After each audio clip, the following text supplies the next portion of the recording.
useful family vehicle? Honestly, it's the minivan, but these days they get a bad rap from the automotive fashionista. Crossovers are the hot thing now. Dodge says they put the utility of a van in their new mid-sized rig they call Journey. These days, you're not a competitive car company unless you've got a mid-sized crossover. Journey competes with Hyundai Santa Fe, Toyota RAV4, Ford Edge, Chevy Equinox. The list goes on and on. However, none of these competitors offer the same utility. At the press launch in Las Vegas, the Dodge folks show us the front passenger chair has room to hide a purse. Have small kids you want to keep an eye on? If you sit in this seat and have a baby seat in the middle, our 4F adjustment is 4.7 inches for the purpose of bringing the baby closer to the driver, and you could have this unobstructed reach to the baby here. Busy parents can chill with drinks cooled by the air conditioning. If you're entertaining, 2 dishwasher-safe bins behind the front seats each hold 12 drinks plus ice. Either that or toys. You can see by the headrest height that the second row seats are 1.6 inches higher than the first row seats, and the third row are another 0.6 inches higher than the second row seat.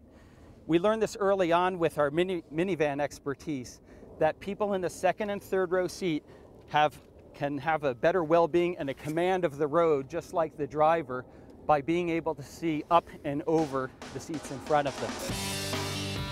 On the road, the front drive RT model I'm driving is a pleasant journey. Ride quality, with its performance suspension, is a good balance between comfort and sport, plus the cabin is fairly quiet. When passing, the 6-speed transmission is a little slow to downshift, all sorts of electronic stability controls, and solid anti-lock disc brakes are standard. Base Journeys get a 173 horsepower 4-cylinder, but I highly recommend skipping it for this 235 horse V6. With it, acceleration is good, and fuel economy is down only around 2 miles per gallon over the 4-cylinder. Back to utility. A nice touch when loading kids, the doors open 90 degrees. Available booster seats are quite handy. While this seat is very, very flexible and folds easily to get to the optional third row, I don't find it overly comfortable. Make sure the people that sit back here check it out. Mid-size crossovers normally only have enough room back here for small children. As an average-sized guy, I have just enough room for short trips. Plenty of headroom, though. Much has been written about Chrysler interior plastics that look, well, plasticky.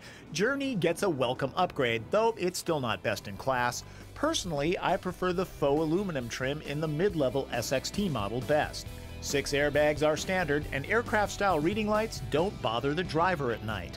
The optional Navi system uses this controller. I prefer touchscreens. Out here in the desert, I'm far away from my bath tissue supply, so there'll be no toilet paper test. I can tell you that the composite hatch is very light and the cargo area very functional. All passenger seats fold flat to handle long stuff, plus the front seat becomes a table of sorts. Dodge even throws in a rechargeable flashlight. Now, if you don't get the optional third row, we have a storage bin that goes all the way up to the second row seat back. So you can imagine fitting lots of stuff down here, as well as if you had a tall box, you could have more height from bottom to headliner here. The cargo floor itself is also reversible with vinyl on one side, carpeting on the other. Why is that important? In focus groups, we hear people with dogs or people who are close to the beach say, once dog hair or sand gets into a carpet, I can never get it out again. Journey starts at 20 grand. You can get a nicely equipped one for around 28. The price is competitive, utility unbeatable. Journey is worth the journey to a Dodge store for a test drive. Those who are interested in keeping costs down, here's a few shots of the SXT model without the third row of seating. This is the all-wheel drive model I drove. SXT can have the same performance suspension as RT by ordering the 19-inch wheel package. Not only do I find the mid-grade SXT instrument panel more appealing, the stain-resistant Yes Essentials fabric on the seats is grippier in the corners. The comfort of the primary back seat, though, doesn't change. It feels more like I'm sitting on it rather than in it. Hey, I'm not too crazy about the Honda CR-V's back seat either. That's the Dodge Journey RT. Look closely and you can see a passing resemblance to the dearly departed Magnum station wagon. Remember, Chrysler products now have a lifetime powertrain warranty. That's just one more reason not to leave this rig off your test drive list. The reputation on quality will just be proven with time. We think that we're at parity. What we need to do better than anyone, and I'll include our domestic competition, is design the vehicle around the specific needs and wants of the target market so that when they open the door and look at the feature set, they could say, they obviously understood who I am and what I need. Want a more detailed review of the Dodge Journey? Go to www.nwcn.com/autos. I've always got a longer review there at the website and a link to my email. Go ahead, write if you've got a question. That's Drive. I'm Tom Volk.